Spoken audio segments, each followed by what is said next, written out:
party tonight! TV party tonight!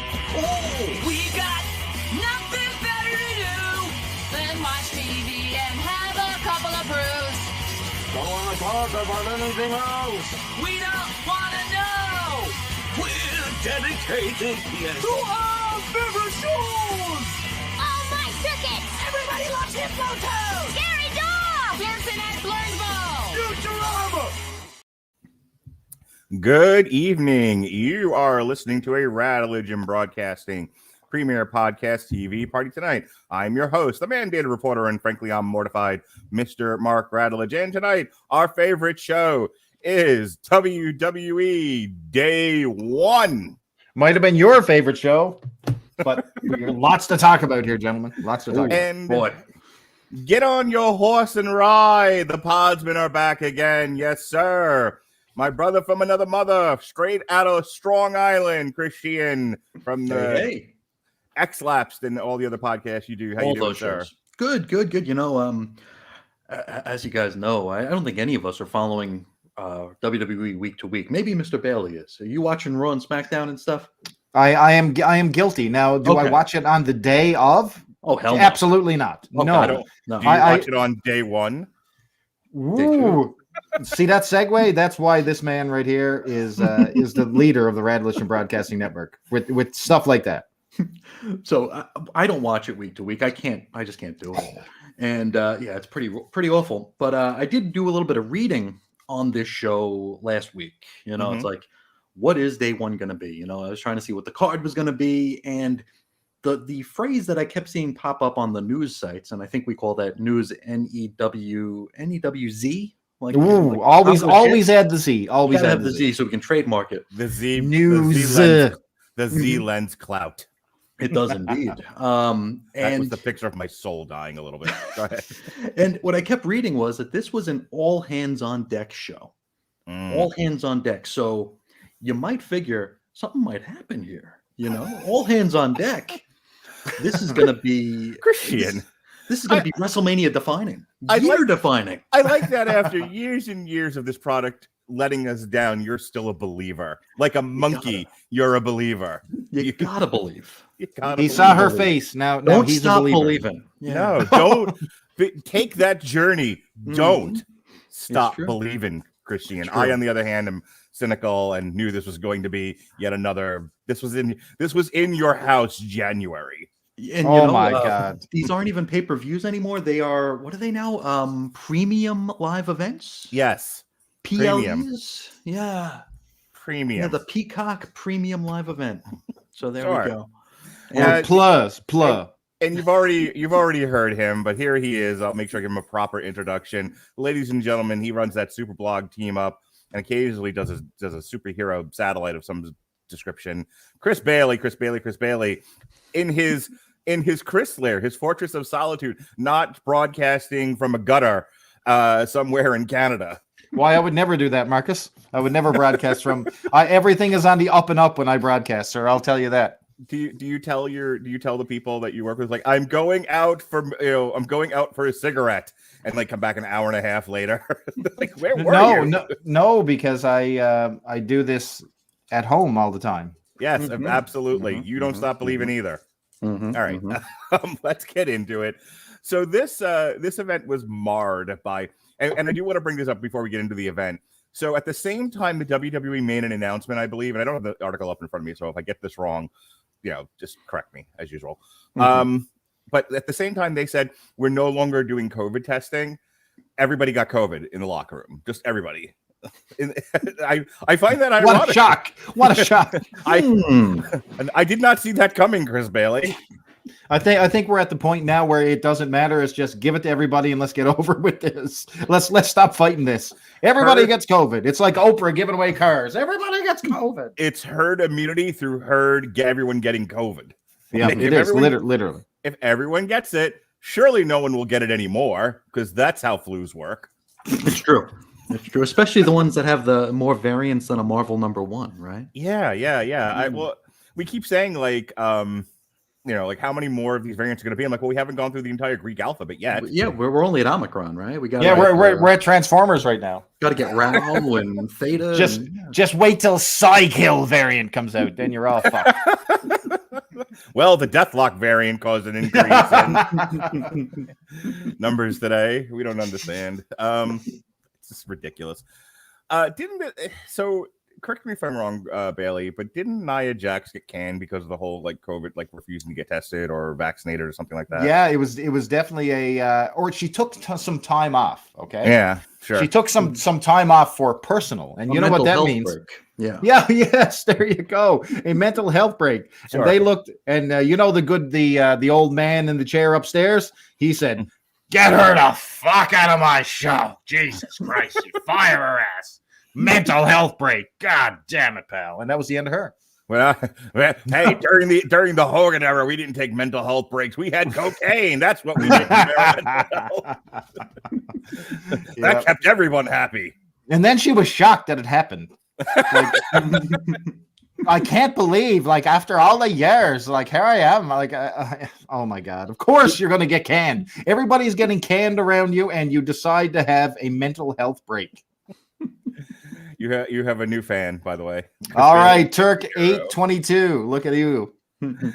Anyway, so the only person of note that this affected was Roman Reigns. We were supposed to do Big E against 3 other people: Seth Rollins, Kevin Owens, and the almighty Bobby Lashley.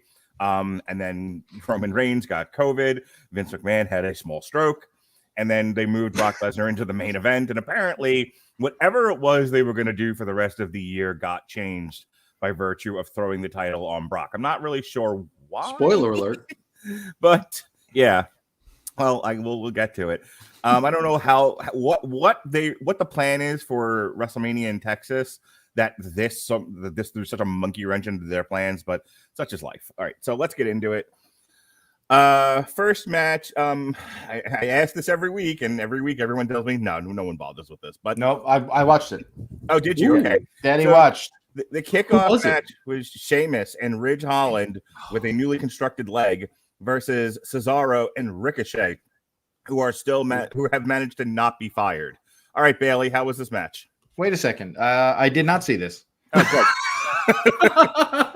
well, maybe we did and we forgot. I thought it was the Usos New. Oh no, Usos New Day were actually right on the show. That was right on the show. Yeah.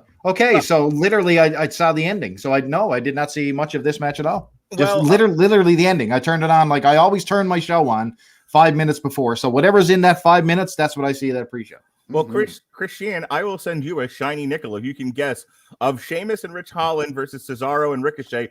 Who lost that match, Christian? Take a wild guess. I'm guessing Cesaro and Ricochet lost. A nice shiny nickel will be mailed to you today. How about that? Let's move on. All right. The Usos, nickels aplenty. Mm-hmm. The Usos took on the New Day of King Woods. Part 8,512. Yeah. This is the 9 billionth and 5th time that these teams have fought. This should be a 5-star match because when you've done it this many times that it's basically a Broadway show, there shouldn't be any mess ups. So this was 20 minutes, and who wants a shiny nickel for guessing who won this one? Uso with their brand new finisher, the 1D. 3D. The 1D. Well, the first of 2 1Ds this show, right? Yes, that's true. Oy. Maybe like we had the Rock Battle Royal back in November, right? That the Rock didn't show up to. Maybe this was like the Dudleys tag team invitational where the Dudleys didn't even show up. Honestly, Sheehan, I hope they keep doing that. I seriously hope that they just keep ascribing it's the Roddy Piper lumberjack match. Doesn't matter. So what's funny about this? These teams have wrestled.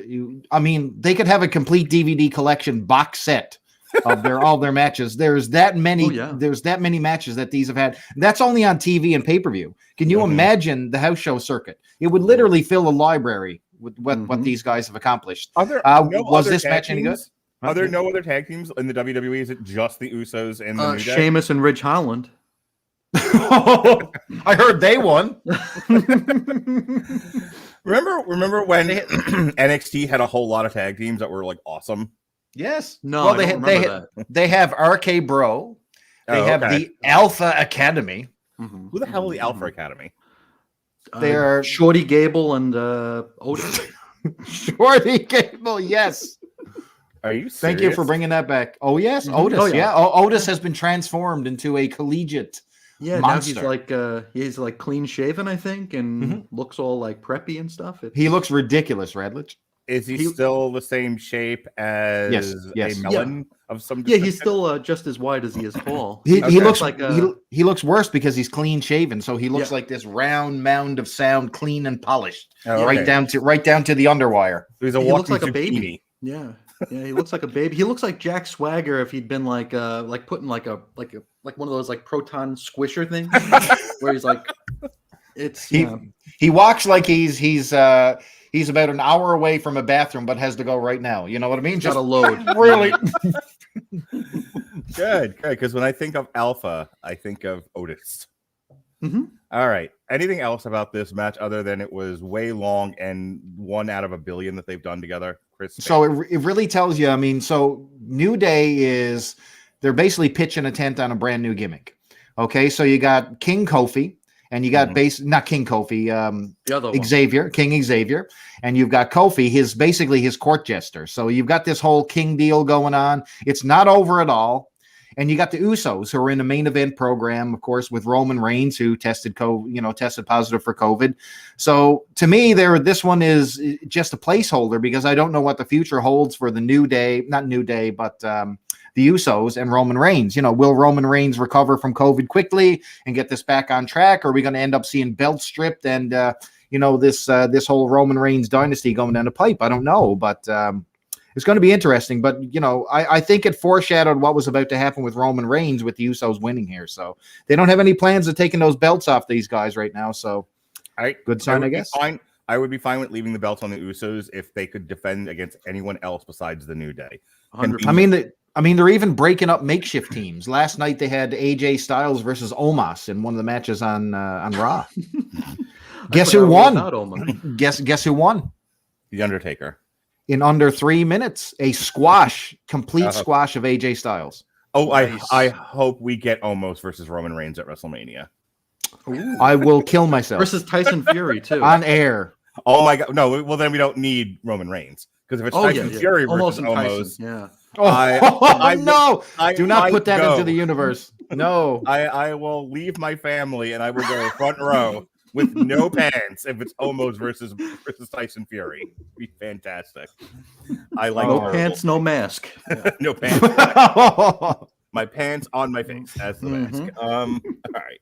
Speaking of people I don't care about, I watched this with my wife, and she suddenly became very interested in what was going on when Drew McIntyre took on Madcap Moss with Happy Corbin. So again, I don't watch the weekly shows, and my family watches less wrestling than I do. But, we were all gathered around the telly for day one, and my wife, apparently her hall pass is Drew McIntyre. So she became very interested. My son calls Baron Corbin the douche. Doesn't know what his actual name is. He's just the douche.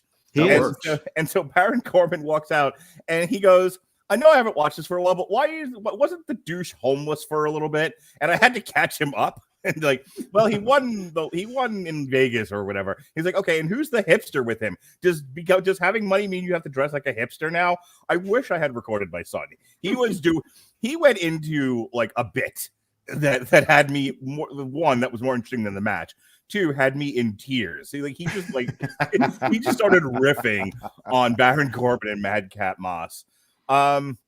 Anyway, Drew McIntyre, my wife's hall pass, defeated him in less than 10 minutes. I couldn't tell you anything else besides my family's antics and their response to this match if I tried, Chris Sheehan. So why don't you tell the people how this match went? Madcap Moss, to look at him, you'd think he was just a hipster douchebag. Right. He's actually a lot more charismatic and talented than Happy Corbin.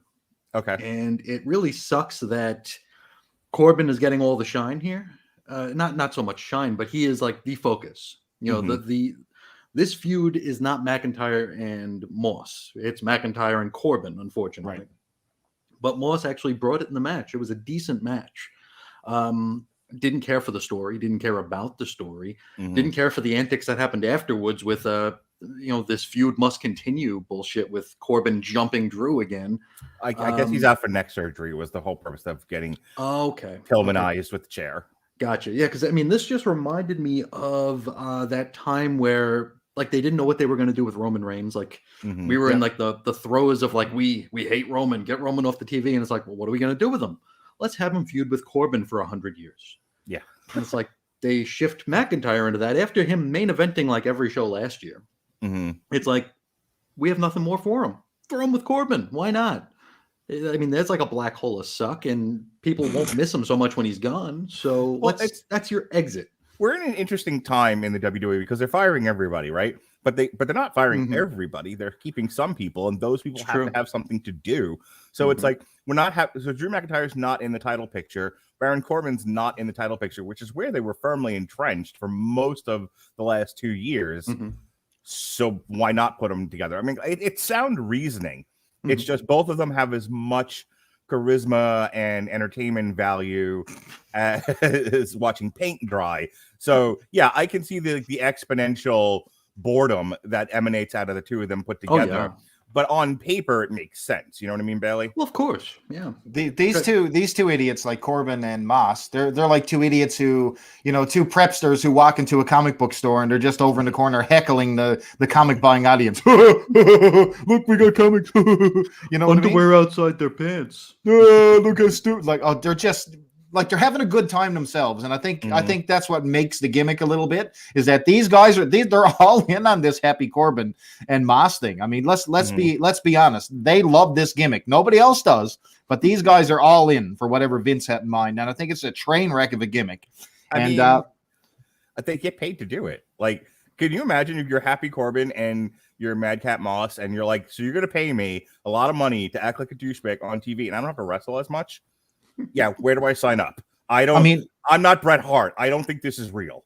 Baron Corbin is the luckiest guy because he started in NXT as the Lone Wolf, had a great run there, to be honest with you. Literally had a great run. He was wrecking bitches on NXT. Oh, where they were counting his matches? Yeah. He should have had belts over there. That guy should have continued on there and developed himself. Then they brought him in as a GM on Raw. A GM, and he lasted forever. Good Lord, they couldn't get this guy off that show. Then he became, regular Baron Corbin. They gave him the King gimmick. This guy is the DDP of the WWE, man. They're just pushing him through every single angle. He's almost mirroring Diamond Dallas Page right now because he's got the whole Vegas happy gimmick. You know what I mean? He doesn't have a benefactor yet, but almost. Right. Exactly right. Pat Mullen, friend of the show and currently at home. So he's weighing in on all my podcasts. Says Happy Corbin is the most entertaining he's been since his Indie Dream Killer promo. Man, listen. Go back to ROH. Pat is not wrong because I'm telling you, this guy is all in on the gimmick, and it's not a situation where these guys feel that they're stuck in a rabbit hole and they can't get out of it. And it's like this, when someone does not like their gimmick. I don't think that's the case here. These two guys eat this shit up. Yeah. The only thing I feel bad is for Drew. I mean, can you go any further down the escalator than Drew McIntyre? I mean, holy crap, from the very top. And we're almost back in pandemic era again. Maybe it's time to empty those buildings and get that belt back on Drew. Who knows? They're not going. I think at WrestleMania they have him against three little people, like they did with King Kong Bundy. They had dropping that elbow. Yeah, he was in the main event of WrestleMania 2, right? Okay. I will WrestleMania 3, Little Beaver and the other guy. And the other guy. I will jack it up to a quarter. I will send you a shiny quarter, possibly a Susie B. Oh, Susie B! If you can get Chris Bailey to a spit take on camera. Oh my God, that is gold. I would definitely pay. I'd pay the full amount. I would call the WWE Network and pay $49.99 and say, listen, I want Drew McIntyre against three little people. That's it. I want to see your spit take on camera again. Like, he almost got you there. I don't give a shit about Drew McIntyre. If that happens, I don't want a Susan B. I want a loony. You got it. Okay, Chris Bailey does a spit take caused by you on camera. You get a quarter from me. If Drew McIntyre takes on three midgets at WrestleMania, you get a loony from Chris Bailey. A loony, you will get one. A loony, a toonie, and a dooney. You need those to go to the strip club. Speaking of the strip club, RK Bro. Okay, I have a question because I was promising my son that pigeons would fly out of Matt Riddle's ass. Are they not doing that anymore, Chris? Because Bailey, like Can't just say Chris. Bailey, because I haven't watched Raw in a while. And for a while, they were doing the doves flying out of his butt. Yeah, it certainly looked like it. It was poor timing for the for the graphics that they were using. So if anyone doesn't know what we're talking about, so they have these over the top animations, almost like a augmented reality stuff. I think Braun Strowman had a train. And so when Pearl Riddle gets in the ring, he does the jump, kicks off his sandals, and doves literally fly out of his ass. And no, they've gotten away from that. I don't know if somebody they came out his front this time. I think no, they did happen. They did happen on the show. They didn't come out of his ass though. No, they came out of his front. I think he ejaculated them. He's ejaculating doves. Mm-hmm. I think dream. The idea is kick the sandals off and the doves fly. But they never quite get it lined up properly, so it looks like it doesn't work. It's coming out of an orifice. Yeah, that's his mutant power. What do you do? I emit doves. Doves out of the ass. We need to get the TNA cameraman from when like Velvet Sky would bend over and they would like zoom like in. They would give her like a prostate exam or whatever. Yeah, I missed that. TNA I missed that. Of the Gates. Yeah. Let the pigeons loose. Yes. More let the pigeons loose in 2022, please. Yes, all the pigeons. Okay, we need to get that trending. Let the pigeons loose. Brother. Anywho, RK Bro took on the Street Profits. Oh, look, there's more tag teams. We've got at least one more here. And they beat them in 11 minutes and 15 seconds. You know, if I could just talk about the wrestling for a moment on this wrestling show, this actually was a pretty good match. I thought these guys all connected pretty well together. I thought they put on, for an 11-minute tag team match, I thought it was pretty solid. No obvious mistakes. What'd you think, Bailey? Man, let me tell you something. There's definitely something in the wind with RK Bro. I think they've got a good connection. They have Randy Orton tease the RKO on Riddle a couple times, and they play it off and hug each other and go, ha ha ha ha. We all know it's going to come one day, but I'm kind of digging what we got here right now because it looks like Orton's having fun. Could you have said that any point in his career? I can guarantee you no. He looked like he is, not only forced to go to the ring with a shotgun, but maybe, under the influence of pills to come to the ring. But this time he really, really looks like he's having a great time. He's interacting with the fans. When has Randy Orton ever done that? Right. And Riddle is all in. Like I said, you talk about Moss and Corbin. Riddle is in with whatever they give him. Hey, bro, go to the ring and kick off your sandals and ride a scooter. And you're with Randy Orton. Whoa, bro, it's great. Yeah. They love it. I'm happy to be here. Keep paying me. And what happened? What happened to the smoke? Good Lord. You talk about they're on the same escalator as Drew McIntyre, passing each other. Downwards. What'd you think, Sheehan? This was a good match. It was a good match. One of my main takeaways, though, I feel like Randy Orton and Corey Graves are in a competition to see who can grow the skeeviest facial hair.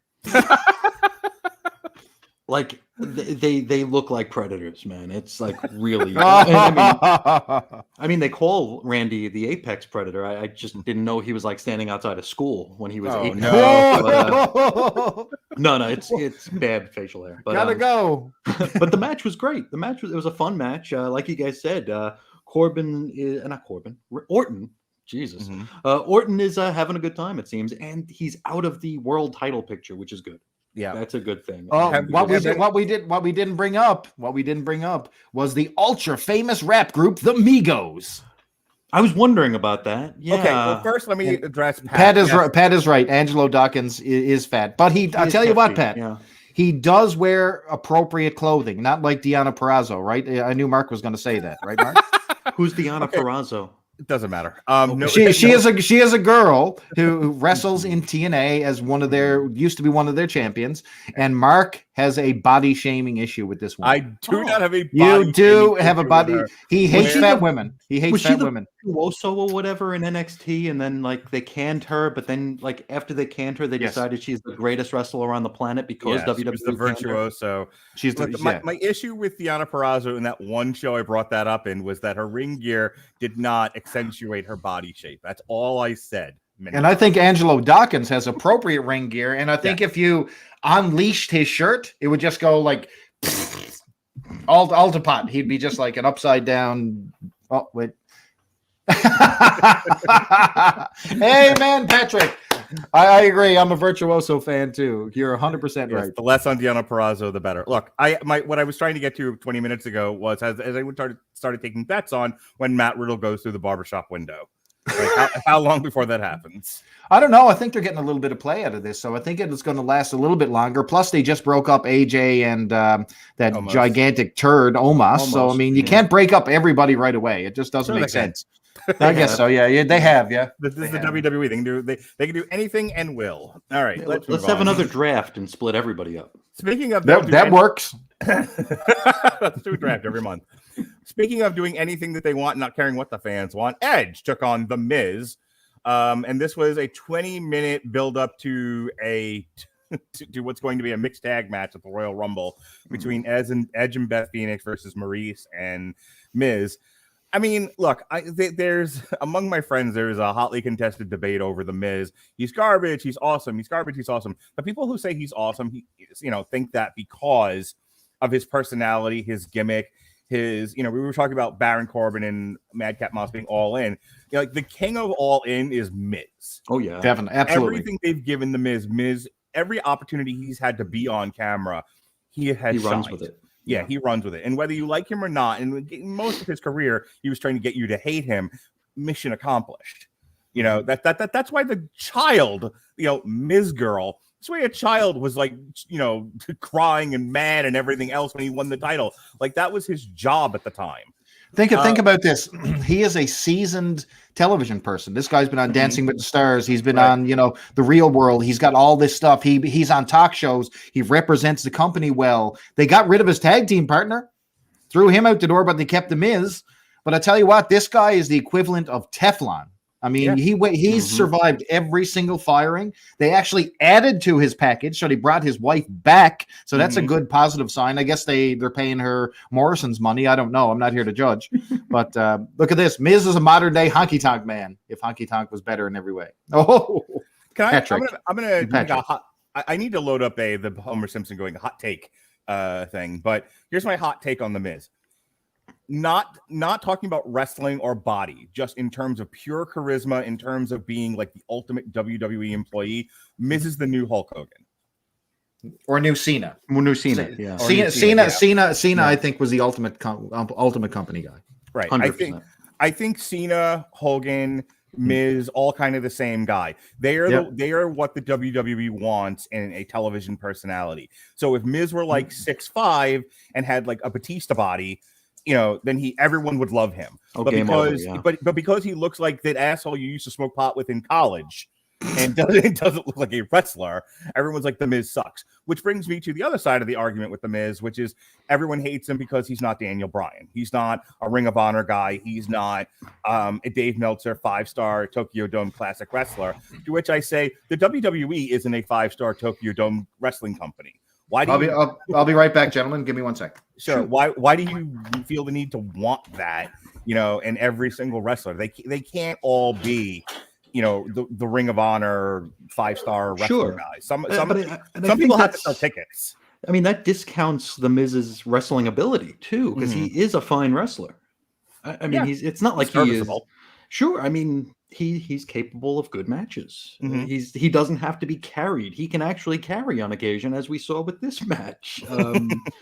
He's perfectly fine. I would put him in like above average for wrestling ability. No, I agree with you. I think The Miz. I think a lot of people who want every match to be Kenny Omega, versus. Those are Daniel people I wouldn't Bryan. want to be stuck in an elevator with because they're probably the most boring MFers on the planet. Probably. You need for every Kenny Omega, you need to have a Miz, or none of this works. Then you might as well be watching the UFC. Yeah, you can't just have the serious, million moves a minute sort of match. You need other stuff. You need entertainment. So he took on Edge here, and they're trying to find stuff for Edge to do, and they have found it. And look, I don't love Edge. I was not one of these people who was super excited to see him back. I didn't care when he left either. I was like, this is. I talked about this in the past. Every time Edge won a title, he would immediately injure himself. So it was really hard to buy into him. So it was like, oh my God, Edge just showed up to the Royal Rumble. I'm like, well, I hope he doesn't injure his neck walking to the ring. And he injured himself like the next month, right? Right. That's like I don't get excited. But they've had him in some pretty marquee matches. They had him do like the Broadway with The with greatest Randy wrestling Orton. match ever. Yeah. Yeah. They had him do, I can't remember who else. Oh, they had him in the title match with triple with threat. Roman Reigns. Yeah. So you know, they're at this point, he's like, they've done the big matches with him. They're just finding like fun program for him to be in. He's a name that does draw some attention, so it's good to have him around.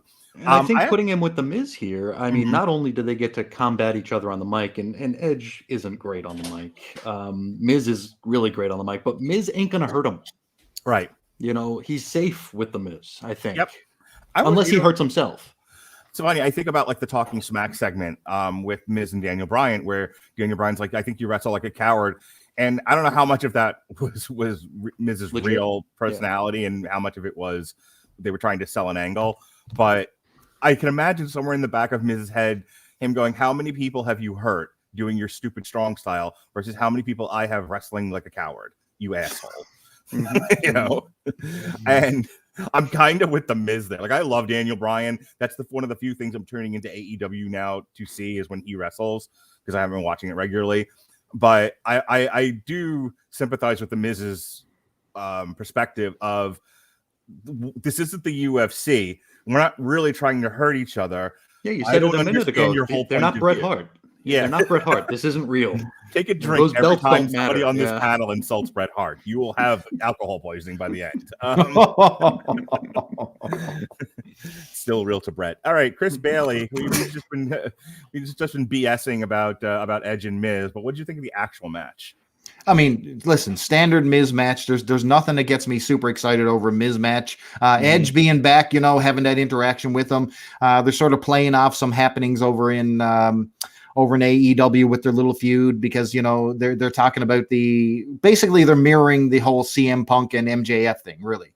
But I mean, you get the same match over and over, Mark. And is it a bad thing? No, it's not necessarily bad. I don't think there was very much bad wrestling per se on this entire show. Is it something we've seen way too much? Probably, yeah. But I was entertained, and I think the whole point of it is did this match lead to something? With this match and what happened on Raw, yeah, I think they did a successful build. The whole idea behind this match was to bring back Edge's wife, Beth Phoenix, the Glamazon, and she came back looking all Tina Turner, Beyond Thunderdome, all sort of crazy ass. So they were in Atlanta, and she looked like she had been in a downtown lesbian bar and like saw what was happening and left the bar and ran over. I needed her to show up with like a Guinness in her hand or something, like smash it on the ground. Like, I've had enough of this, you bitch. And, like, She was swinging with Eric Bischoff and Diamond Dallas Page's wives and stuff. Yeah. She didn't look like Glamazon of old. You know what I mean? Doing the whole. No, she didn't have the tiara and all that stuff. She looked like a crazy wolf woman or something. I was going to say she looked like an extra in a Mad Max movie. Yeah, she did. She looked like she was beyond. Yeah, there you go. The maybe that's what they're doing, Sheen. Maybe it's her and Ember Moon. Ember Moon coming back very soon. Can you imagine with that crazy hair? Isn't she done? Something tells me. Yeah, Pat Mullen. We do some live researching for us. She just announced she's got some indie date lined up for herself. She'll probably be another one that ends up in TNA. That's where. Pal! Jax would make a great team on the unemployment line. I meant to say AEW, but TNA, AEW, same thing at this point.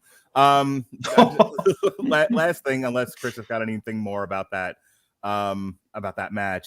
Pat Mullen with the hot take. Brian getting called a coward by The Miz for staying retired instead of going somewhere else to wrestle was money. Certainly was, Ollie. It certainly was. Sheehan, before we move on, anything else about The Miz versus Edge? You know, this was the first match of the show where I was like tempted to hit like the 10-second ahead bit on the remote because it was just like, okay. It's basic. It's bare bones. And every time, because I actually did that for a minute. I did the 10-second thing, and every time I came back, they were in a rest hold. And it's it's funny. Why is this match so friggin' long? The match in and of itself was nothing special, as you guys have already said. But I was probably the most interested in this match besides the main event of the entire card. Because as we were dancing around one central thing with The Miz. Anything he's involved in will have a good story, or will have a story. It may not be good. They'll pay attention to it. Yeah. Miz's usually can't miss TV if for no other reason than he's always involved in something that's just beyond the wrestling. Whereas a lot of the rest of this show, and what makes kind of these reviews of WWE hard, is the wrestling is never incompetent. People aren't like, it's not like Big Swole, who sucks, by the way, and it doesn't matter anything else about her. You don't know who Big Swole is? You don't even know who Big Swole is. Here, let's fill him in. So Big Swole is one of the No Limit Soldiers. She should have been. Who? Yeah. Yes. So Big Swole is a AEW women's competitor who's pretty jacked up. She got let go by Tony Khan. She gets online this week, or last week, I should say, and complains that AEW is not diverse. Yes, and that's the reason why she got let go. And then Paragon of Sanity, Leo Rush, runs in for her defense, and it's like, yo, we ain't having none of this shit, yo. I'm not comfortable. Not for nothing, but if your like lawyer is Leo Rush, you've already lost the case. Yeah. he is not a good advocate. But the worst part of all this, Sheehan, is that Tony Khan, the guy who runs AEW, came out and said he let her go because he didn't like her wrestling, and Twitter exploded. Yes, because Twitter. Let's put it this way: anyone that actually like really studies wrestling knows Big Swole sucks. Yeah, she's really bad. She's really bad. But Big Swole gets like weird internet. Gets a pass. Sympathy. Yeah, she gets a pass. She looks good. She looks good. She looks like a great, Does she? Yeah, she does. She's got a good look. I don't know. So I'm going to give you a homework assignment, Christian. Okay, I'm going to give you the Jim Cornette homework assignment. Okay, go look up the dentist match brawl they did from a few pay-per-views back. Okay, wait, what? They had I should tell you who it is. Dr. Britt Baker. Did you know she was a dentist? It's new. Dr. Britt Baker, who is Adam Cole's girlfriend, and Big Swole had a brawl in Britt Baker's dentist's office. Oh, is Britt Baker the one who, like, every single match she has, she says it's her coming out party and how she's finally made it? Every single friggin' match she has? Maybe. She has like a weird flirty thing with what's his face? Tony Schiavone. Schiavone, yeah. It's a little uncomfortable to watch. It's kind of like it's one of those weird things where, like, like an uncle and a niece, you're like, you guys are, it's a little bit Apex Predatoring. Maybe a little facial hair thing. Tony Schiavone also with the weird facial hair. Have you noticed? You know what was funny about this whole Big Swole Tony Khan thing is that it actually reversed the other way. So if you pay attention to Twitter, what happened afterwards? I try not to. Swole sort of came back and said they apologized and said she never ever called Tony Khan a racist. And then Leo Rush came on board with like this lengthy thing saying that he talked to Tony and everything's cool and he's not a racist. So they like canceled Tony Khan. It was the weirdest thing.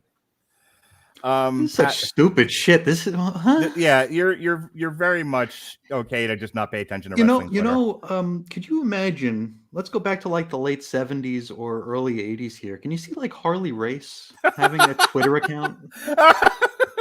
First of all, like Jesse Ventura having a Twitter account. Oh, I would pay money to see money for that. God damn it, Jake. I would pay money for like Harley Race, Dory Funk. I was gonna what's his nuts? The U.S. champion who was in the Four Horsemen, whose daughter's a racist. Tully. Yeah, I wanted Tully. I need Tully Blanchard, Harley Race, and Jesse Ventura to have a podcast, but have a podcast in 1985. Oh man, it would have been so good. Oh, get Oli in there. Please someone go back in time, get them from 1985 and put them on YouTube today.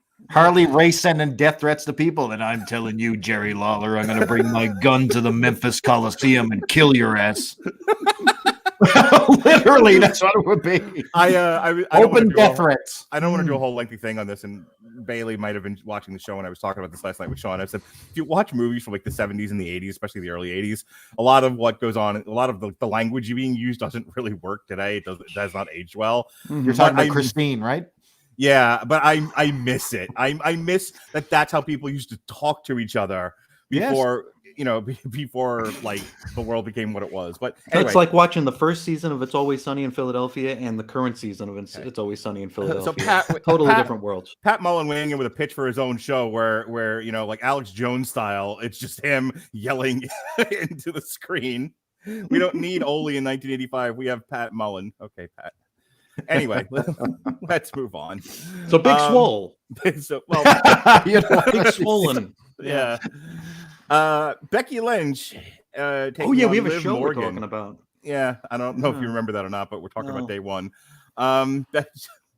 We should just talk for an hour about whatever stupid shit's going on in wrestling. Yes. Like, no topic, just Catch pulling me up up. Twitter, Yeah. scrolling. Round table. This is dumb. Let's talk about it. Anyway, speaking of dumb, let's talk about it. Becky Lynch versus Liv Morgan. So I guess it was Liv Morgan's turn this month to be featured, be a featured woman. I have no idea what this was all about. I don't even know what Liv Morgan was saying half of the time. Like, I guess she's like a super positive, cheer me, cheer you, modern type of gal. That's her whole gimmick now, Bailey. What is going on with Liv Morgan? So last night in general, she comes out on Raw, and Big Time Bex is in the ring. She's got the belt. She's after defeating her here on day one, and Liv Morgan makes fun of her jacket and causes a. I can't believe you're wearing that jacket in the ring, Becky. Nobody likes that jacket. And you're like, what are we watching here? What is this? Is she? But anyway. And at which point Becky and Charlotte pushed her in a locker and left her in there. So the whole thing with Liv Morgan, let's talk about that. So Riot Squad doesn't exist. So she's after going through so many transformations in character. She went from Riot Squad, then she went to lesbian. Then she went to Riot Squad again. Wait, I like a lesbian as a character. She was. That was her character. only trait. That was her only character trait. She was brought out as the lesbian partner to Lana. Right. Lana during the wedding. Right, exactly. Yeah. So she was her lesbian partner. That's all forgotten about now. Apparently she's not a lesbian, and she's gunning for the gold here right now. So she's trying to rally the people behind her, and she wants to, live again. So everything she's doing right now is playing off the word live. So, she's what here color to Jolly live. Rancher is she eating? Yeah, that's right. Maybe it's blue, maybe it's green. We don't know. But by God, she's evil, right? The impression like Tajiri. The impression she was giving me was like she's being like, this was her moment, that she had been held down this whole time, and it's very hard for me to take a attractive blonde girl seriously. Like, I was being held back. Okay, you don't have all kinds of crazy advantages. No, that's fine. I saw Liv Morgan in her debut on NXT live and in Technicolor in person. And I thought she was good then. But I think this match in general wasn't terrible for what they had. I mean, you're think about it on paper. Don't worry about what you saw in the ring. If somebody told you at day one, Big Time Bex was going to be taking on Liv Morgan, you would have laughed. You'd be like, "Oh my God, this is like a third, fourth string match. It's ridiculous." But I'd have been surprised that Liv still had a job. Well, listen, they don't have enough blonde white women on the show, so they got to keep her around. You're Tony Storm, right? Tony Storm decided that she's burnt out from wrestling until Tony Khan gives her a check, right? Tony Storm walked out of the WWE. Literally did pull the Jeff Hardy. Finished up her match. I think stoned and get. I think it was something to do with Charlotte. I think there was some backstage heat with Charlotte, and she was basically, poor old Tony Storm was put in a job position every single time she came to the main roster, especially over on SmackDown. They didn't do anything with her, and she's been just a job troll for Charlotte Flair, and I guess the girl didn't like that and partied on. I thought it was Tony time. Yeah, maybe in Impact Wrestling. So they put together like an okay match. It was nothing special. My one takeaway from this was, again, kids tune in and out of wrestling, and my daughter wanted to cheer Becky, and she was like, and I'm paraphrasing here, she didn't use the exact word. My daughter doesn't curse. In fact, finds cursing to be very offensive. But she basically said in her own 11-year-old way, "Hey, when did Becky Lynch turn into an asshole?" And I was like, "Oh, recently." And she was like, "But why?" And it's so funny because this has been like the ongoing like Jim Cornette internet argument. Like, why would you turn your biggest babyface heel? And my argument, and Bailey and I have talked about this a bunch of times, is because Becky works better as a heel, just like Roman works better as a heel. They have a natural dick charisma about them. So, and that's why they work well as heels. That's like their best stuff. But my daughter, and I basically said that to my daughter, and she looks at me, she goes, "But I want to cheer her. Like, I like her. I think she's great, and I want to cheer for her, and I can't because she's being a jerk." And I was like, I don't know what to tell you. But I think they lost something along the way. I think you're dead on the money there. I think she can still be cocky, still do the Big Time Bex, and still be over. You know what I mean? I think they could still pull it off. I mean, Steve Austin wasn't exactly, smoking, having beers with the audience. I mean, he was literally, he was still being an ass first when he started that whole, Austin 316 gimmick. He didn't care about nothing or nobody. Don't trust me, blah, blah, blah, blah, blah. And I think he could have done that with Beck. The trick with Austin was he was the working guy taking on the corporation. He was taking on the man. Taking on the machine. He was never a dick to the people. He was always a dick to McMahon and the corporation. That's always the way it was. And that's a formula that worked. So if you wanted to do like big time, see, it's hard because how did they turn her? They had her beat Big Swole in like seconds at SummerSlam. Oh, okay. They did. She beat Big Swole. Yeah. So Big Swole had this big coming out party at WrestleMania against Sasha Banks. Wait a minute. I get this reference now. I'm running with this gimmick. Just leave me alone. So Sasha Banks and Big Swole closed out one night of WrestleMania. That's not what happened, by the way. We don't want to be our credibility dumpster fire here, but anyway. And and so everyone was all about Big Swole there for a while. And then there was an injury. Knock on, take a drink. And they had to substitute in Becky Lynch for whoever was supposed to wrestle Big Swole at SummerSlam. And Becky Lynch came out. She had her big comeback moment and beat Big Swole within seconds. And the internet lost its flipping mind. It was supposed to be it was supposed to be Carmella, wasn't it? Well, before Carmella, it was supposed to be Bailey. Like, Bailey. Is Bailey still around? She no, I had to break the news to my daughter too, who's the big Bailey's actually my daughter's favorite wrestler, besides anyone Japanese. And she got injured and she's been out for a while now. Is Asuka still around? Can I tell you something funny, Sheehan, about Bailey? So I thought there was this Bailey account that I was following on Twitter. Okay. No, I thought it was a legit thing. I click a lot of follows if they're wrestlers and all that stuff. I'll follow away. Please tell me the story ends with you were following a porn account. There was a lot of butt shots, like a lot of tremendous amount of just crop shots of the butt.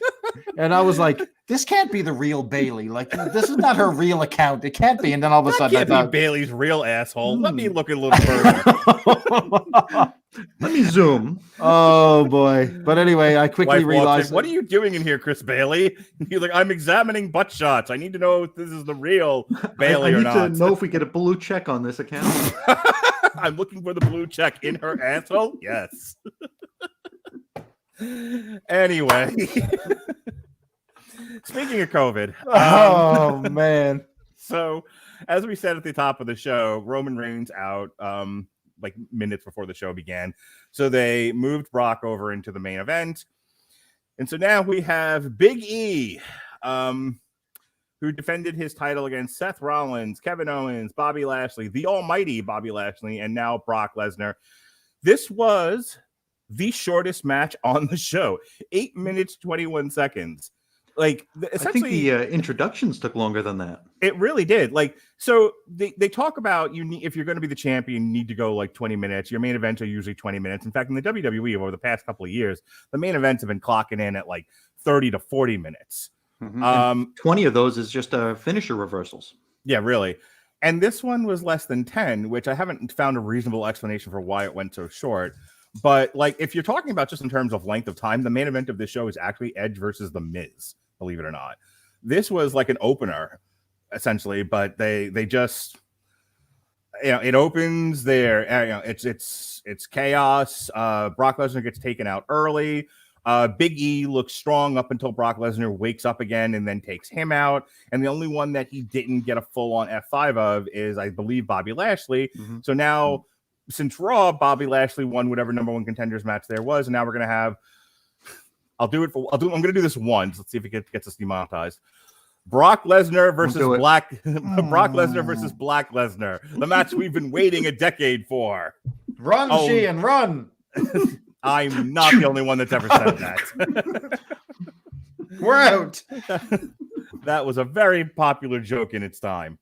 Cancel that man. Speaking of cancel me, I have not done a single plug this entire show. So cancel me, I'm already canceled. Well, they're running from my decades-long joke. Let me tell you that I am a hack with old material, and I need Grammarly to help me write new material.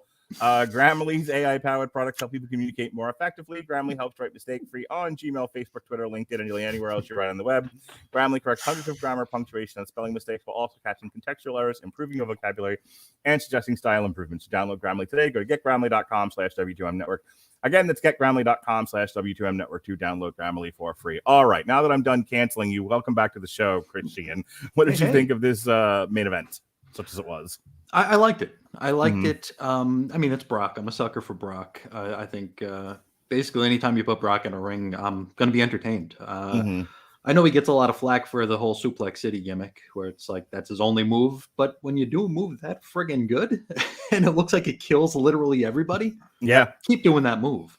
Yeah, no, the year that he did when he broke out Suplex City on John Cena, and it was like 20 minutes of suplexes. I was like, this is the best match I've ever seen. Ever. They'll criticize Brock Lesnar for using the suplex, but yet they'll praise Okada for hitting the same clothesline.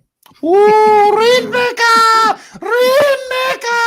Over and over and over. Come on. I think we were canceled again. I was going to say, that's a very racist impression you just did, and I don't tolerate that sort of thing on No, will Grammarly fix that? That is...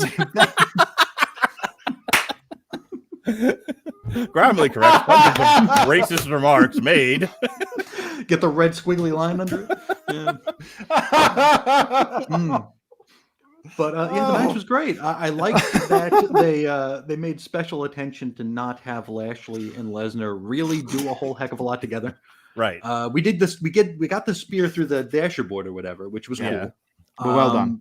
Yeah, very, very cool. And like you mentioned, he didn't get the F5 on Lashley. So, and as you also mentioned, we've been looking forward to this match for a very long time. This has been, I mean, we're very short on dream matches.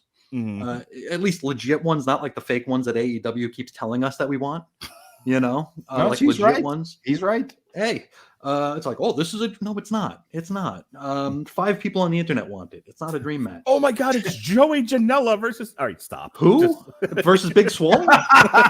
Yes. No, it's Leo Dr. Rush Break versus Baker? Big Swole, the match everyone's been waiting for. And a Braun Breaker and Britt Baker.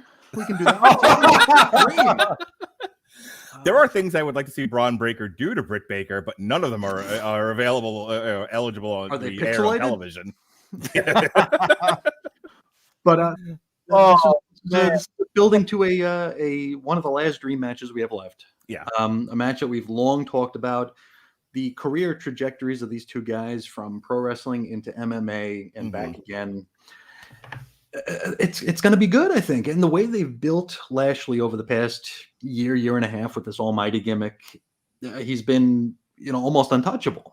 And Brock has always been almost untouchable. So this seems like it could be like a very combustible match. And I'm definitely looking forward to it, which I can't say about like anything else in any wrestling. I'm actually looking forward to a match. I'm really split on this because on the one hand, Brock versus Bobby Lashley is a WrestleMania main event. 100%. 100%. You end the show with that. On the other hand, they're trying to sell out a stadium in St. Louis for the Royal Rumble. Yeah. You need something. Something. Yeah. Listen. No. I'm gonna disagree with you there. I think you sell 75% of the tickets based on the Royal Rumble alone. Yeah, I think you got to do very little to sell tickets to it. If any show, WrestleMania and the Royal Rumble, those are the two you have to work the least at to put asses in seats, in my opinion. Even in a stadium, I mean, like a football size stadium. Yeah, football stadium is going to be a challenge. I'm telling you right now, especially in you're Can talking. We get Bob Holly back to face up Brock. Just put the title on me and I'll beat everybody. Yeah, I mean, he'll main event, right? He'll just go into business for himself and get that win over on WrestleMania like he did with that hardcore title. Just take the belt. You're not scheduled to win it, but I'm going home with it that day. He'll sandbag like Charlotte Flair.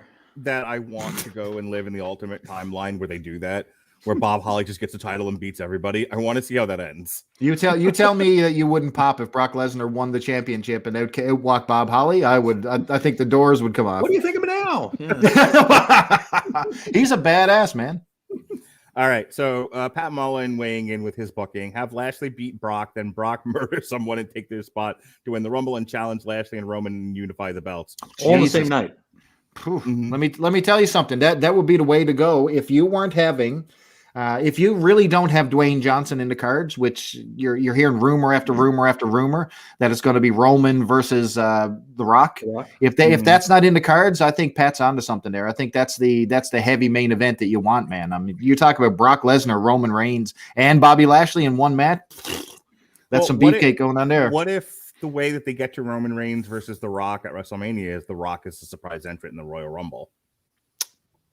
You can't listen. Anything with The Rock is a win for the WWE. I mean, the thing is that we're at a point right now where I think the roster is at an all-time low, and it's the perfect time to start flexing in new personalities, new faces, new gimmicks, and all that stuff. Are you going to hold off to WrestleMania to launch those folks? I think you need to start sprinkling them in very soon.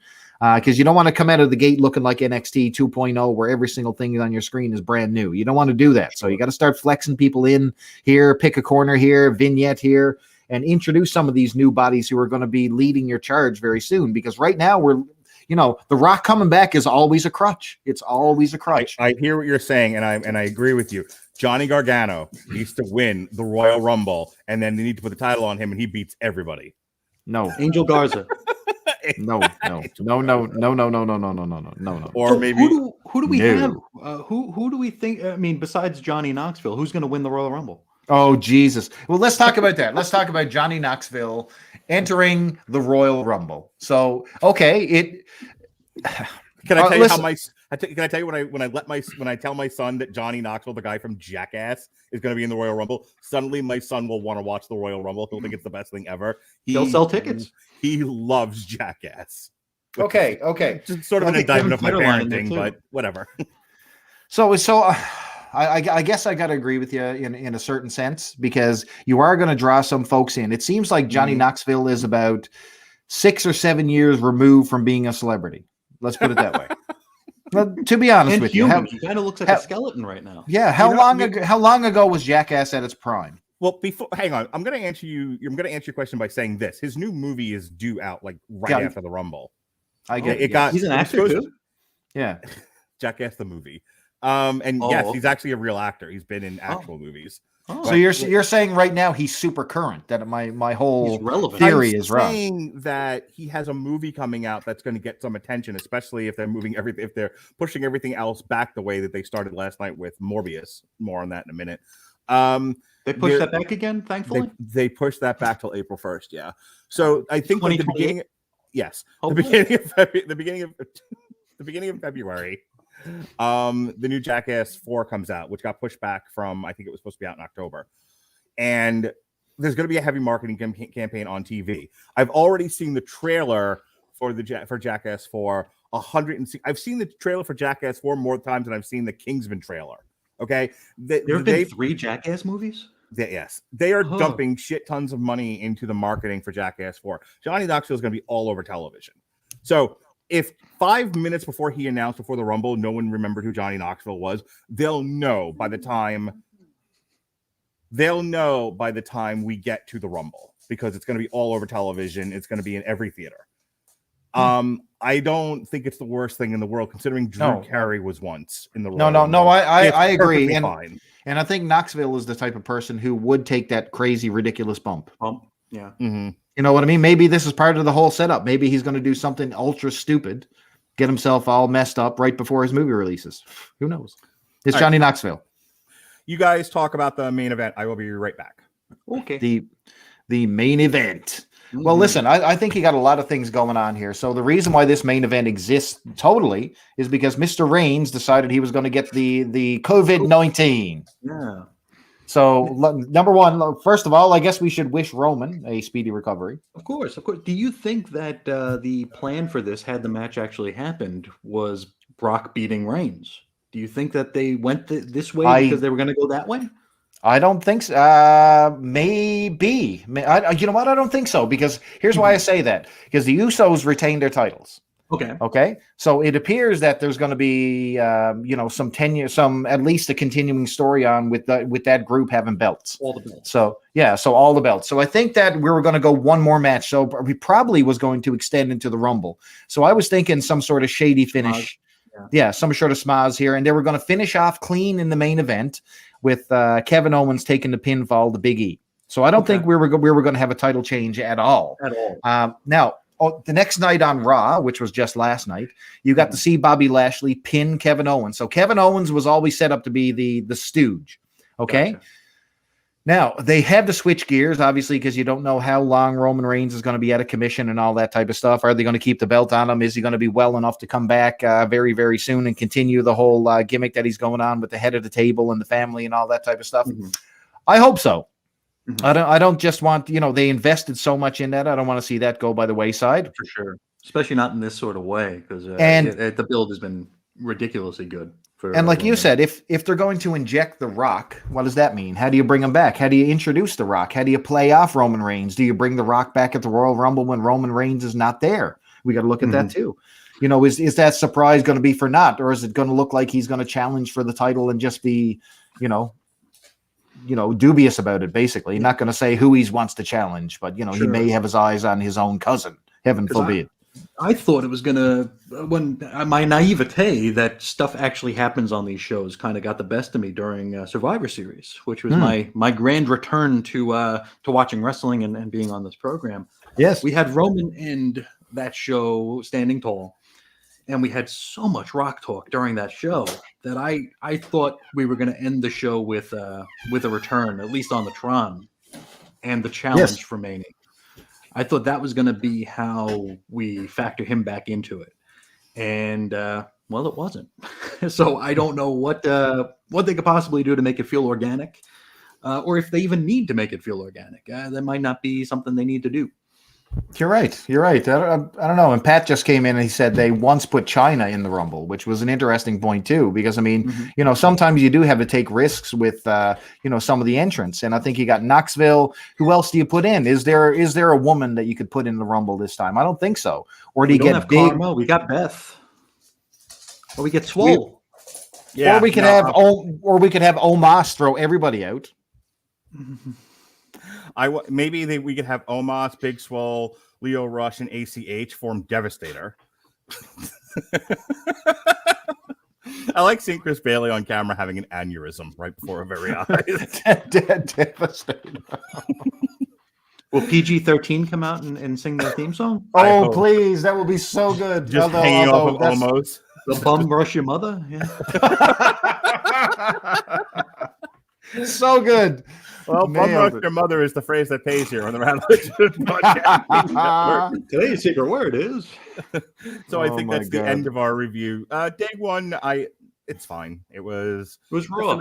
It's just another event. When I don't watch the stuff weekly and I sit down to watch it, my wife made an entire fresh charcuterie board. I put that up on social media. I saw that. That was not store bought. That was not ordered from some person who makes charcuterie boards for a living. That is my wife's amateur charcuterie board that I put on social media. So we're going to get Melissa to, fund the Royal Rumble party and send charcuterie boards all over the nation. One to Canada, one to Arizona. If you would like a taste of my wife's charcuterie, send emails to sgarmer@gmail.com. Along with your hate mail. Well, I'm here to say that I would definitely love to taste your wife's charcuterie. All right. Just saying. It looked delicious, didn't it? It did. Good God, man. So my point of bringing all that nonsense up was we had a good time watching the show. We had good food. We were having fun as a family. I mean, I'm going to steal one from legendary internet legend Chris Sheehan. Say not everything needs to be a 1 or a 10. A lot of 5s out there. It's okay to be a 5. It is okay to be a 5, and I think having these little shows. I mean, this was a Saturday show, which is kind of unique. You know what? Will we get the Tuesday in Texas? Mm-hmm. Will we ever get April in Arizona? I don't know. What are we going to do? But I like these one-off shows. I like to remember when Brock Lesnar had that Japan show. I was all into that. Yeah. Yeah, no, the Royal Rumble is going to be on a Saturday night too. That's the only thing. It messed me up. It messed up my internal clock to have a show on a Saturday night because Saturday nights, boxing and MMA. Saturday night wrestling. I woke up the next day to go to work, and I was like, "It's Sunday." This feels like it should be Monday. It should. Why am I here? I should be off now. I work Friday, Saturday, Sunday. I should be at home. You should have seen me cursing my TV on Sunday night, wondering when Raw was coming on, so I could follow up with the conclusion. I'm like, damn, Sportsnet 360. Why won't you? Where is it? Why am I watching Family Guy? Where's my wrestling at? Chris Bailey's throwing a shoe that Robert Winfrey was previously banging on the table. And listen, that's the story of this pay-per-view. The fact that I was upset that Monday Night Raw wasn't on. Right. So you've done your job, WWE. You have done your job. That they tricked you into actually like looking forward to Monday Night Raw, which nobody does, and now they'll put you in Guantanamo Bay for. So, all right. So that is our coverage of WWE Day 1. So I'll announce this now, and we'll do. And Chris Bailey is trying to force me to up my marketing game. So there'll be maybe some live event promos, advertising what we're doing here. The three event center. The three Podsmen here will be doing a live stream. Okay, we all have to like pee in bottles and have a bucket of fried chicken ready because it's a 4-hour live. I do that stream. anyway. Okay, good. I might be out with the COVID. We are going to live stream the entire Royal Rumble event, not the pre-show. I can't, no. But when the actual Rumble starts, the actual... You don't want to see Cesaro and Ricochet against Big Swole? No. Against Big Swole and Angel Garza? No, I'm fast, thanks. When the event proper starts, we will be doing a live stream on YouTube, Twitch, Facebook, and Twitter, and you'll be able to interact with us all night. We're going to cover the whole thing soup to nuts. So there won't be a standard review. Instead, we'll be doing a live stream. And if it works out well and everyone's got time for it for the big events, we'll do it again for, I guess, Mania, SummerSlam, and Survivor Series. Right? The 3-day Mania. 3 days of Mania. Hopefully. I think we'll probably kill all the bandwidth on YouTube trying to fill up that time. Right? That's every nerd on the hour. I was going to say, well, every nerd with an internet connection live streams the WrestleMania. It'll be fantastic. Be great. I'm very much looking forward to that, by the way. I think this is going to be... too. I've never done one of these alternative commentaries before, and I even watched some of this episode or this show with the sound off to see if like I could talk during it, and I guess I'll find out if it was any good coming up soon, but I'm definitely looking forward to this. I think it's going to be a blast. A couple of years ago, the Casual Heroes and I, it was myself, Gavin Napier, and Jed Casey. We did an alternative commentary for the very, very first Elimination Chamber that debuted at the Survivor Series. It was Survivor Series 2003. They're fun. It's just, you're just talking as you see stuff. So whatever inner monologue you have going on when you watch this stuff, which is usually, did I leave the iron on? God, this shit sucks. Why do I do this? Time is time is relevant. Damn it! I tripped over that one joke. Nothing means anything. Time is a flat circle. There it is. Hell is other people. Yes. Just say that out loud.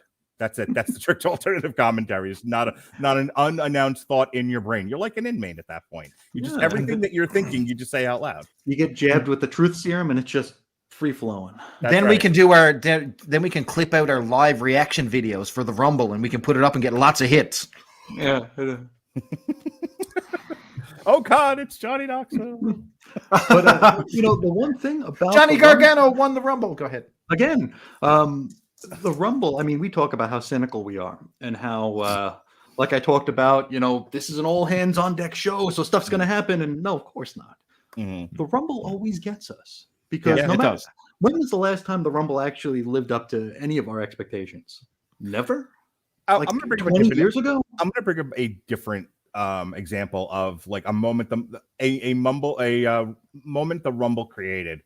Everyone, and I've talked about this before, but that one Rumble where everyone thought Daniel Bryan was coming in at number 30 and was going to win the whole Mysterio thing. Came out. Mysterio came out. Poor Mysterio sent to the wolves. I wish I had been recording because because you could actually hear across the universe a collective sigh. Yeah. Oh man. Oceans overflowed with tears when it's true. Mysterio came out, and Rey Mysterio's soul broke that day. He's never been the same. No, he was crippled. He's still afflicted with the scars from that reaction. In like 20 years of wrestling, I can name like 3 palpable emotional moments. That was one of them. It was booyaka, booyaka, go find yourself. Yeah. Poor Rey Mysterio. He was like, I'm everyone's hero. Look, I wear masks. I do superhero stuff. And everyone's like, we hate you for not being someone else we thought was going to be here. Was that who won that year? Was it That Batista? would be Batista. Sheamus? Yeah. Batista. No, Okay. that was Batista. Blue Tista. Oh, it was- Blue yeah. Tista. That That's led right. to WrestleMania 30, where Daniel Bryan did the double duty against Triple H, and then Randy Orton and Batista. Yes. All right. So, in the meantime, you and I, Chris Bailey, have another date to cover some wrestling. I don't know if you know that or not. I guess. Yeah. Yes. Yes, absolutely. It's week, right on my calendar. A week from tomorrow, we will be reviewing AEW Battle of the Belts because they go live Saturday night. It's one of their quarterly. This is basically like their Clash of the Champions. Yeah. They're doing quarterly New Year's Saturday Eve? night shows. That's tonight. New Year's Evil is tonight, baby. It's not, Oh, I was not- joking. That's still a thing? yeah, with Oh. limited commercial breaks, from what I've been told. But yeah, we're not covering. I Is can't Dexter Loomis on it? unless something I hope really, so. really special Drawing gets pictures? promised. I can't do these like special episodes of NXT and Dynamite anymore. There's too many of them. So we tried. I can't keep up with it. So, but we are going to do Battle of the Belts, and that's airing this Saturday night, and then Chris Bailey and I will cover it on the 12th, a week from tomorrow. And then we have the Royal Rumble live alternative commentary Saturday night, January 29th. So that's all the wrestling there is this month. Yesterday, myself and Sean Comer had a Cars themed triple feature. We did Titan, El Camino, and Christine. Yeah. We put up a round table. We have the proper review of No Way Home, but a lot of people wanted to be on that, and I said no. So I shuffled them off to a round table like I want to do. So that was Jesse Starcher, Evan Bevins, Benjamin J. Colon, and David Wright. They did a round table for Spider-Man No Way Home. That went up yesterday. Myself and Jason Teasley reviewed You Season 3. And then we had the first source material of the year proper was myself, Evan Bevins, and Jesse Starcher reviewing Billionaire Island. Tomorrow, the Metal Hammer of Doom are reviewing Bandmade Unseen World, which came out a year ago.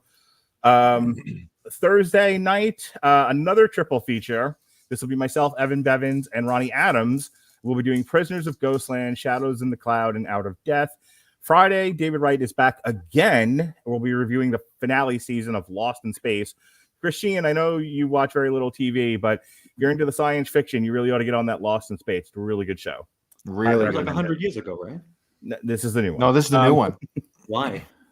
Didn't we already It's have good. it? We can look, my father-in-law, we can do things more than once. It's fine. I just found out there's like a new Wonder Years too. What the hell? Yeah, there's an all African American Wonder Years. So I've Didn't we already tried. have the I've Wonder Years? tried to love the new Wonder Years. I've tried. Wonder Years is my favorite drama of all time. It's I've got the box set. I've got all the DVDs. I've got it all. Kevin and Winnie are my deal. I tried my best, and you know what? The first 4 episodes, I was like, yeah, you know what? I'm trying. I'm really going to get into this thing, and I just can't do it. I'm not sure. I'm going to watch all the episodes and see if it connects with me, but it's not doing the original trick for me. I need my Fred Savage and Winnie Cooper. If I can get through the entire 60s again. season of Young Rock, you can get through an entire season of the Wonder Years. It'll be. I'll get through it, but I want to love it. That's my problem. I want to love it. I can't help you what you want to love. I love Chris Sheehan, and I think Chris Sheehan should watch Lost in Space. It's amazing.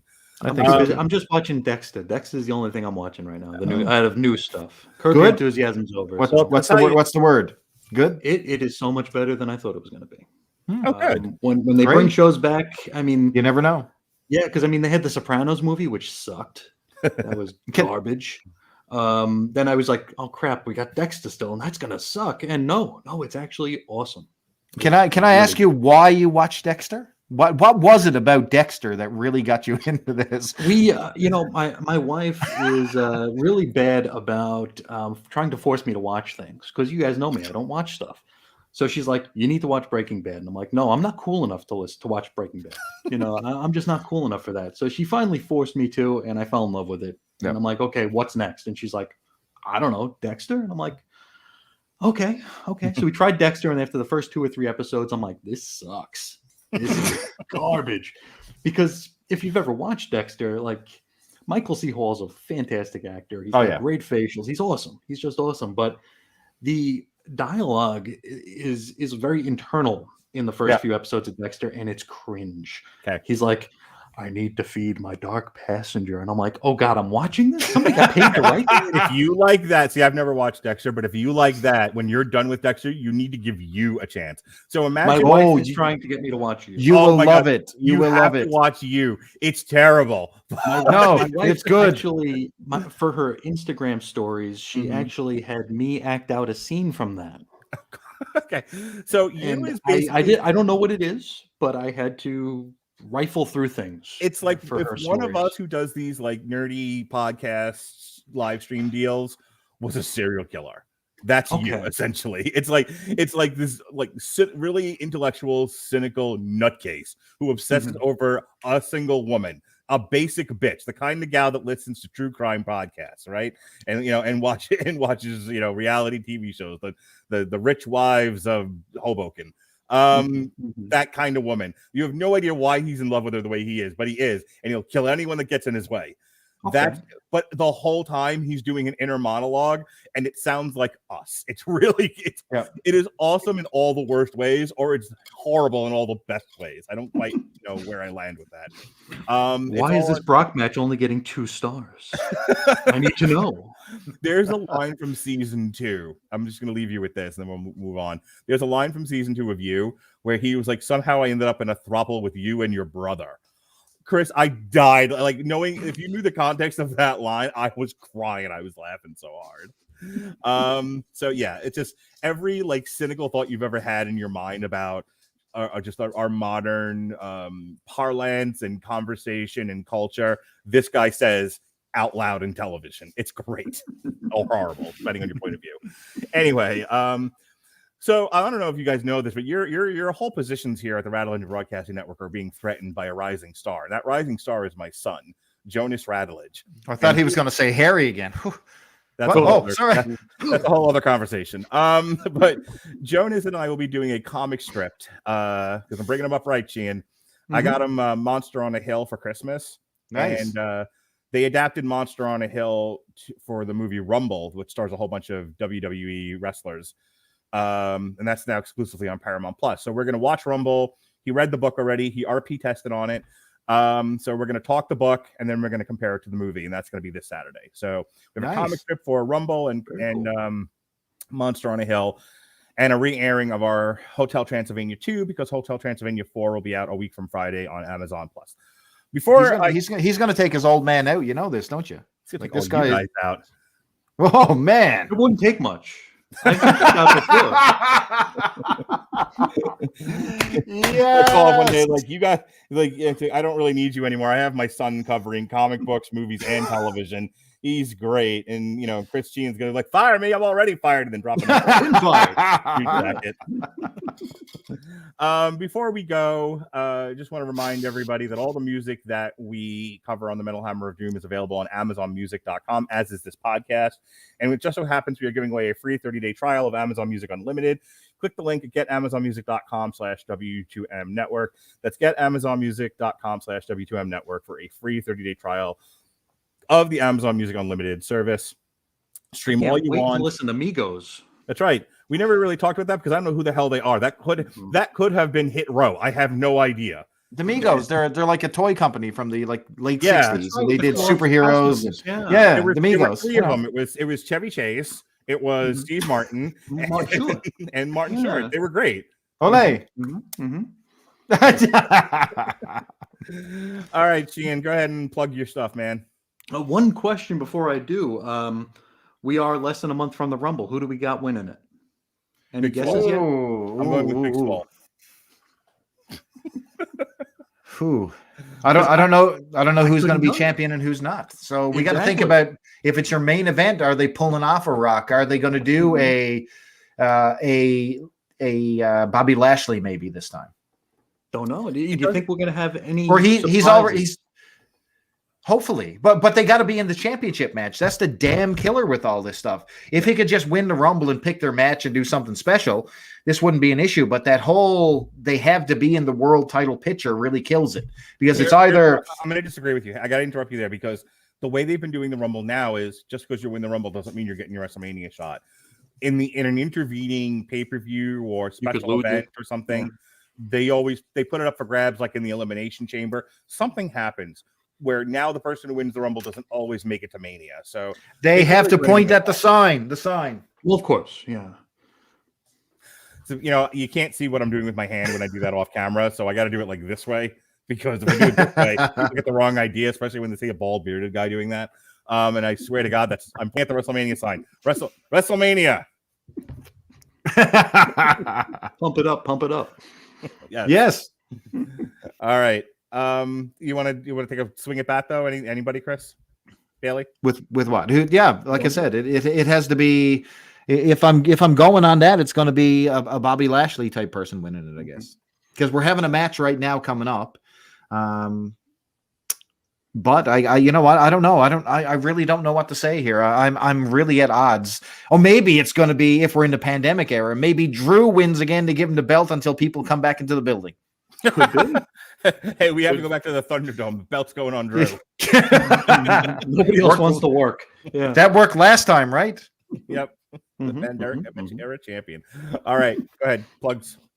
Okie dokie. You could find me on a whole bunch of different stuff at chrisandreggie.podbean.com. You can search up Chris and Reggie's Cosmic Treadmill on any of your podcasting aggregation applications, your favorites and your least favorites, of course. You could find me at chrisisoninfiniteearths.com. Got a load of shows. The regular show is X-Lapsed, which is almost at 300 episodes. 297. I just finished scripting episode 297, and the X books are getting kind of long in the tooth right now. We're in perpetual water treading mode. So the main mind behind this era of X books, Jonathan Hickman, has decided that I'm done. So he's leaving. And until he wraps up the rest of his story, everybody else is treading water big time. So for the past few months, every issue's been filler. Has Magneto passed his trial yet? Magneto never went on trial, despite the fact that we have 5 issues of a book called The Trial of Magneto. It's a callback. That's kind of what I'm worried about with all comics now. How we're in like rehash mode, but like only like one toe in the pool. It's like, let's have something called Inferno that has nothing to do with Inferno. No, let's have a Trial of Magneto because we already had one, but it'll have nothing to do with the Trial. I was looking forward to both. I was just waiting till everything concluded and read it in one sweep. I was going to say, is the next issue of X-Men going to be the Roddy Piper Memorial Lumberjack match? It might be. It's going to be the Fabulous Moolah Royal Rumble until they cancel that. It's it's hard to do. And the lack of excitement I have about the books right now is like you put like the cubed on top of that, and that's how the listenership is at this point. It's just like, how often can you listen to an idiot say, "Can we just get over this?" So I feel bad for anybody who is like devoted to listening to the program, because it's just been me like muddling through at this point. But hopefully that's coming to an end soon, and we'll get this new era that'll probably last about 2 or 3 months until the big summer crossover, and then we'll get another new era, which will last a couple months until somebody else comes back, and then we'll have another new era. So if that doesn't sound exciting, I don't know what does. You need the clip of Jyn Erso from Rogue One going, "Let's just get this over with," when you start your podcast. Until we get to the status quo that might actually stick, it's just a lot of that. Well, they're doing the votes now to see who our next batch of X-Men are. So there you go, Sheehan. We did the X-Men vote last year, and we've had a new X-Men team that have been together for not even an entire story. They've had 5 issues of that volume, and now we're already doing another damn vote. No, that's crazy. That's crazy. It's like we haven't even established this team yet, but I guess, social media polls are a little bit more popular than actually going out and spending $4 on a goddamn comic book. Yes. So it's like, ooh, we can get people to retweet this, but actually read the books. Nah, we have this one idiot in Arizona who will spend 5 hours talking about that. Chris will do the reading for us. That's about the size of it. But so there's X. I like how you've become an audiobook, not a podcast. Yes. Thank you for saving me money, Chris Sheehan. That's what I'll tell you. Thank you. You got to be good at something. You got to sell that now. You got to repackage yourself as I am the X-Men audiobook. You can find me on what is that? What is that book website? That Audible. There's the one. I'm audible now. I am There audible you now. Oh go. my God. I'm ex-audible. That's That's gonna be the new show. When my wife is like, mobile and like moving around, cleaning the house, whatever, she's always listening to audiobooks. That's how you got to sell yourself. Like, There you do go. you have shit to do but want to read X-Men comics? Come to Chris Sheehan reads the comics to you. There you go. That's Ex-audible. $1 idea. You .com. did your job. Yeah. I just saved. You can buy more houses now. I'm gonna be up to 8 houses. Living in all of them. Just spending one day in each. Yep. Oh, I read that's something funny. in this house on Monday and on this one on Tuesday, and then I eat sandwiches from this one. Well, we also have the other shows on the channel, Yes. not just X books. We have Quester Days, which we need to get back to. We need to get back to Mr. Bailey, but the holiday kicked my ass. Are you So- are you free? Are you freed up this week at all? I would hope so. I hope Okay. so. The holidays Well, are we'll over. we will touch hopefully. base. We will touch base. We also have Maze Lighting, which is another show I need to get back to, where me and Ed Moore talk about the Maze Agency. We also have To the Choir, where me and Dave Schultz talk about Preacher, which Nice. again we need to get back to. But I was thinking about awful. I was thinking about you the other day because we wrapped up Doom Patrol, and you know who did a guest spot in Doom Patrol? The No. Dead Boy Detective Agency. Oh God, kill me.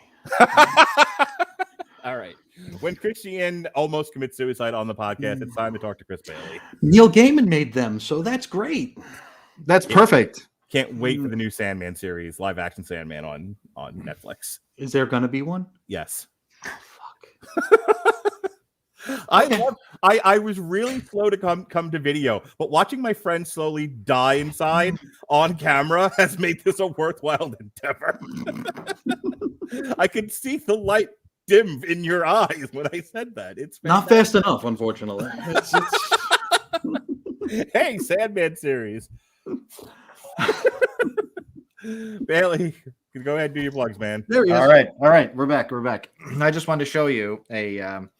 So my wife decided she was going to buy me a graphic novel for Christmas. Okay, for my stocking. Guess what I got? Please tell me it's a Dead Boy Detective Agency. Oh, it's 20,000 Leagues Under the Sea. Is that a Classics Illustrated? I don't know what it is. It's from said company. Vertigo. I don't know, but yeah. So my wife really knows me. All right. Here we go. We're gonna move divorce on. cast. I got this from my brother. Oh, look at you! Yeah. Oh well, you know, Boom. damn it! If everyone's going to Look at show that. Christmas gifts Look they at got instead of Oh my talking about God, that's wrestling. beautiful, Sheehan. Isn't it? Like Mark is displaying his. He's got his green screen right behind him. For God's sake. Oh, yeah. No, I'll tell you what we're going to do here. You keep talking. I'm just going to interrupt. Here's what my wife got me there. Got me a big thing. Oh, I love that. Holy shit! Yeah. Now, to My be wife gave fair, me a thing. to be fair, she did get me this beast There you go. and a There you 3D printer. Ooh. No Action dildos, figures. please. You'll get the first one, slim or ribbed, for your pleasure. So whatever you. Anyway, Just as long as it's blue, it's okay. you can find me at Charlton_Hero on the Twitter. And I you can got also- this for Christmas. Hey, that's really good. I like that actually. That's really keep good. talking. Yeah, that's really good. I did get the 3 Jokers too, by the way. So that was another win. Yeah, so you can find me over on Twitter. You can also find me over here getting ready for the Rumble over here on the W2M Network. And as Chris mentioned, over on the Chris and Reggie Network, we're going to be doing some Quester Days, hopefully very soon, maybe this week. And can't wait to get back into that one. Really looking forward to it. We've had episode 8, is it not? Queued up for quite some time. And I think I've gone through the motion. Oh, my God, look at Mark go. He's loaded up the Mask Omnibus.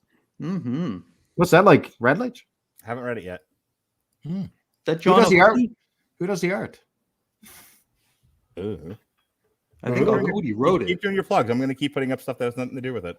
I also had the honor of being joined by a gentleman from YouTube named Dan Larson of Toy Galaxy over on the Wizards podcast. Myself and Adam actually had a good conversation with him while discussing not only toys and all kinds of retro junk, but also a very fun episode or issue of Wizard as well. So that'll be popping out on the 12th. And of course, we got the Royal Rumble. We got AEW coming up. We got the Podsmen in full force for 4+ hours of live Royal Rumble action. Lois Lane, look at that. Enemy of the people. Well, I bet you it's pretty good. Lois Lane current year plus Greg Rucka. Oh no, yeah. I know. She's a strong woman, Sheehan. Strong woman. Don't you forget it. History of Violence. So you got that actually. Mm-hmm. The novel or the graphic novel? Graphic novel. Wow. I got me one. You got one of those, Sheehan? Do you have a History of Violence? Yeah, I actually had to read that for school back in the day. Which copy you got? I think I have the Vertigo Crime version. I got this one. Okay, I have like this smaller one. I think it's I think it's a Vertigo. Might be a Vertigo. I don't remember. Now the artwork in this is I don't know if you can see that. It's kind of trashy. Yeah, it's real garbage, to be quite honest with you. So I don't get it. This is going to sound amazing on the audio version. Oh yes. look at what I got. Okay, so what I have in my hand is a History of Violence by John Wagner and Vince Locke, and it is a graphic novel, and it's illustrated poorly, we will say. Yes. All right. Hey, did you talk about? I wasn't listening. Did you talk about the Superblog team up? Superblog Team Up is returning January 20th, and this time we're going to say a big thank you to one of the best all-time creators in comic books, and that's Mr. George Perez. So, as you know, he had some real bad medical news, a terminal diagnosis of pancreatic cancer, and given a very, very short-term time to live. So we want to make sure that we say thank you to a guy who's really, really done a lot of awesome work and put smiles on our faces as comic book fans for years and years and years.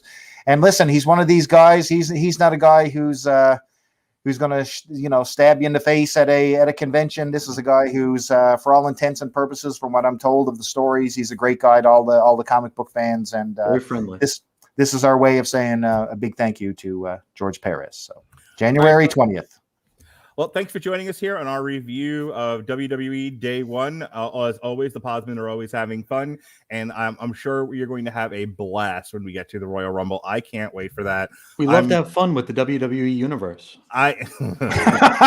We put smiles on people's faces. Speaking of dying a little inside, I tell you, I get a little obsessive with things, especially when I think it's a really good idea. And after we do this, I think it's going to be amazing. I think we're going to have a lot of interaction.